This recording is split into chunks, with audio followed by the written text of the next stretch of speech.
வணக்கம். ஜவைஜட் from Javad வெட்டிப்புதூர் power writer அப்படிங்கிற YouTube channel மூலமாக உங்களை மீண்டும் சந்திக்க ரொம்ப மகிழ்ச்சி. அத்தோட எங்கள் சேனலை சப்ஸ்கிரைப் பண்ணுங்கள், பெல் பட்டன் அழுத்த மறந்துடாதீங்க. அத்தோட எல்லாத்துக்கும் ஷேர் பண்ணுங்க. அதாவது உலக நாயகன் கமல்ஹாசன் நம்முடைய தமிழ்நாட்டின் சொந்தக்காரர், மக்கள் நீதி மையத்தினுடைய நிறுவனர். ஆமாம், ஏகப்பட்ட தமிழ் படங்கள், ஹிந்தி படங்கள், தெலுங்கு, அவர் நடிக்காத மொழியே இல்லைன்னு கூட சொல்லலாம். அந்த அளவுக்கு திறமையானவர், ஏகப்பட்ட விருதுகளை வாங்கியவர், பல நல்வழிகளுக்கு சொந்தக்காரர், 3 மனைவியாக அவர் ஏற்றுக்கொண்ட ஒரு சூழல். ஃபர்ஸ்ட் வாணி, அந்த அம்மா கல்யாணம் பண்றாரு. பிறகு பிரச்சனையின் அடிப்படையில் விவாகரத்து. அதுக்கு அடுத்தது நடித்து கொண்டே இருக்கக்கூடிய சூழல நடிகை சரிகாவை கல்யாணம் பண்றாரு. அதன் அடிப்படையில் 2 பெண் குழந்தைகள் பிறகுது. அப்புறம் பிரச்சனையாகி அந்த சரிகாவோடும் விவாகரத்து. அடுத்தது அப்படி நீண்ட காலமா இருக்கக்கூடிய சமயத்துல நடிகை கௌதமி தன் பெண்ணோடு கமல்ஹாசனோடு தங்கி இருந்தார். கல்யாணம் செய்து கொண்டார்களா அப்படிங்கிறது தெரியல. இவர் மனைவியாக ஏற்றுக்கொண்டாரா, அந்த அம்மா கணவனாக ஏற்றுக்கொண்டதா? புற்றுநோயாளியாக இருந்த கௌதமி பிறகு குணமான பிறகு கமல்ஹாசனோடு வாழ்ந்தார். வாழ்ந்து கொண்டிருப்பார் அப்படிங்கிற ஒரு எதிர்பார்ப்பின் வெளிப்பாடு. ஆனால் அதுவும் நடக்கவில்லை.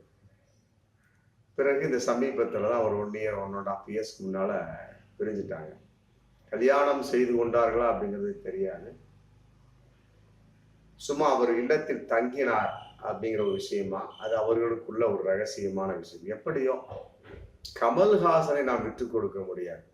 கமல்ஹாசன் தமிழகத்தின் உலக நாயகன், ஏகப்பட்ட சிறப்புக்குரியவர், அற்புதமான ஒரு மனிதர், 2 பெண் குழந்தைகள். ஆமா, ஆனா வாழ்க்கை இல்லற துணைவி, மனைவி அப்படிங்கிற வகையில பிரிவு. ஃபர்ஸ்டும் உட்காரல, 2வதும் உட்காரல, 3வது ஒண்ட வந்ததா கவிதை கௌதமி நடிகை அப்படிங்கிறது தெரியல. அதுவும் செட் ஆகல. ஆனா 2 மகள்கள் இன்று அன்பாக அவர்கள் மீது இருந்து கொண்டிருக்கிறார்கள் அப்படிங்கிறது நிதர்சனமான உண்மை. ஒன்று ஸ்ருதிஹாசன், இன்னொன்று அக்ஷரா ஹாசன். 2மே சரிகாவுக்கு பிறந்த பெண் குழந்தைகள். அவர் அக்ஷரஹாசனை இன்னைக்கு ரொம்ப வருத்தத்தோடு பேட்டி கொடுக்குறார். என்னதான் இருந்தா மனசுக்குள்ள வருத்தம் இருக்கு இல்லையா? 2 பெண் குழந்தைகளை பெற்று நம்மளை கொடுத்துட்டாங்க, மற்றபடி அவங்க 2 பேருமே ஒற்றுமையாக இல்லையே. வாழ்க்கை துணை அப்படிங்கிற பேர்ல அப்பாவோடு அம்மாவும், அம்மாவோட அப்பாவும் ஒற்றுமை இல்லாம 2 பேரும் தனித்தனியா வாழ்ந்துட்டு இருக்காங்க. மனசுக்கு ரொம்ப சங்கடமா இருக்கு அப்படின்னு தன்னுடைய பேட்டில சொல்றாரு. 2 பேருமே எங்க மேல அன்பா இருக்கிறாங்க. ஆமா, மற்றபடி அவர்களுக்குள் அன்பு இருக்கிறதா, காதல் இருக்கு இல்லையே, மனசு வருத்தமா இருக்கு. மற்றபடி பிரச்சனை என்பும் போதெல்லாம் எங்களுக்குள்ள இடையில மட்டும்தான் பிரச்சனை. எங்களுக்குள்ள 2 பேர்த்துக்கு மட்டும் இடையில, மற்றபடி நீங்கள் எதுவும் தலையிட வேண்டாம். ஏன்னா மற்றபடி நாங்க என்னைக்குமே அப்பா அம்மாவோட தான் இருந்துகிட்டு இருக்கோம். மற்றபடி நீங்கள் என்னைக்குமே அப்பா அம்மாவோட எந்த ஒரு பிரச்சனை இல்லாமல் இருந்து கொண்டே இருக்கு. எங்களுக்கு சிறு வயசுல பெரியவர்கள் எங்களுக்கு அறிவுரை சொன்னாங்க அப்படின்னு மனசு உடைஞ்சு போய் சொல்றார். என்னதான் இருந்தா பிரபல்யமானவருடைய ஒரு மகளாக இருந்தாலும் சரி, கமல்ஹாசனுடைய மகனாக இருந்தாலும் சரி, நாங்களும் மனிதர்களே அப்படிங்கிறத அப்பப்போ உணர்ந்துகிட்டே இருப்பேன் அப்படிங்கிறத சொல்லுவார். அதே நேரத்துல எங்களுக்கு வயசு வர வர வர அப்பா அம்மாவுக்குள்ள பிரிவுகள் இருக்கிறது, விவாகரத்து ஆகிவிட்டது அப்படிங்கிற கேள்விப்பட்ட நம்ம மனசு ரொம்ப சங்கடப்படுது. மனம் கலங்கி விட்டோம் நாங்கள் இருவரும். யாரா இருந்தா தான் என்ன, பிரச்சனை தானே. அதனால எங்களுக்குள்ள அந்த மனம் கலங்கள்ல இன்று வரைக்கும் எங்களால் ஜீரணிக்க முடியவில்லை. அதே நேரத்தில் நாங்கள் 2 பேரும் அதிர்ஷ்டசாலிகள். ஆமா, எங்க பெற்றோர்கள் எங்களை புரிஞ்சிருக்கிறாங்க, அன்பா இருக்கிறாங்க, சந்தோஷமா இருக்கிறாங்க. எந்த ஒரு மாற்று கருத்துமே இல்லை. மற்றபடி அவர்களுக்குள்ள ஒற்றுமை இல்லை. ஆமா, இல்வாழ்க்கை இல்லை, தாம்பத்திய உறவு இல்லை, கணவன் மனைவியாக வாழவில்லை அப்படின்னு சொல்லி அது நினைக்கிறப்ப மனசு சங்கடமா இருக்கிறது. ஏன்னா அதே நேரத்தில் நாங்களும் அவங்க 2 பேரும் பிரிஞ்சு வாழ்றாங்க அப்படி அப்படின்னு நாங்க வந்து 2 பேர்த்தையும் நாங்கள் பிரிக்கல, ஒன்னாதான் பார்த்துட்டு இருக்கோம். நாங்கள் இருவருமே சேர்ந்து எங்கள் பெற்றோர்களை நாங்கள் கைவிடவில்லை அப்படின்னு சொல்லிட்டு மனம் திறந்த ஒரு பேட்டி அக்ஷரா ஹாசன். பொதுவாகவே வந்து மகன்கள் யாராக இருந்தாலும் இப்படித்தான் பேசுவாங்க. பட் அம்மா அப்பா வகையில பார்க்கின்ற பொழுது ஒற்றுமையின்மை, விவாகரத்து, மற்றபடி வந்து பிரிந்து வாழ்ந்தார். ஒரு வீட்டுக்குள்ளேயே வந்து ஒரு ரூமுக்குள்ள புருஷன், ஒரு ரூமுக்குள்ள கொண்டாட்டி, அப்பா அம்மா 2 பேரும் தனித்தனியா வாழக்கூடிய பல குடும்பங்கள் இன்னைக்கு இருந்துகிட்டு தான் இருக்கு. ஆமா, இந்த மாதிரி வந்து தனிப்பட்ட ஒரு நார்மலான லைஃப்ல இருக்கக்கூடிய சமயத்தில் சினிமாவில் வந்து இது ரொம்ப சகஜம். ஆமா, சினிமா வாழ்க்கையில நடிகனா இருப்பாரு, உடனே லவ் பண்ணுவாரு, நடிகை கல்யாணம் பண்ணுவாரு, பண்ணிக்கிட்டே இருக்க சமயத்தில் இவருக்குள்ள கருத்து வேற்றுமை வந்துடும், பிரிஞ்சிருவாங்க. அப்புறம் இந்த அம்மா நடிகையா இருப்பாங்க, நடிகனை கல்யாணம் பண்ணுவாங்க, பிரிஞ்சிருவாங்க. நான் கூட பல வீடியோக்குள்ள சொல்லியிருப்போம், நடிகர்களுக்கும் நடிகைகளுக்கும் கல்யாணம் ஒத்து வராது. ஆமா, நடிகர்களாக இருந்தால் அற்புதமா எத்தனையோ பெண்கள் இருக்கிறாங்க. அதே மாதிரி நடிகையாக இருந்தால் எத்தனையோ ஆண்கள் இருக்கிறாங்க. முடிஞ்சு போச்சு.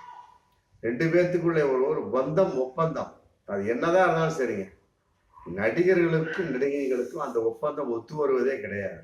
ஆமா, ஒரு பக்கம் இவர் நடிக்க போயிடுவார், ஒரு பக்கம் இந்த மாதிரி நடிக்க போயிடும். அப்புறம் இருவருக்குள்ள சந்தேக உணர்வு, மற்ற சோன்ஸும் இப்பதான் ஏகப்பட்டது நிறைய விஷயம் போயிட்டுங்க. ஆமா, அதனால வந்து இந்த அட்ஜஸ்ட்மெண்ட், அப்புறம் படுக்கைக்கு அழைத்தல், இப்படிங்கிற பல விஷயங்கள் இருக்கு. அதன் அடிப்படையில வந்து அவர்களுக்குள்ளே வந்து மனசுக்குள்ள ஒரு விஷயம் உட்காராது. அப்ப என்ன ஆகும்? பிரிஞ்சிருவாங்க. அதுக்கு முதல்ல சேராம இருந்தாலே சரியா இருக்குமே.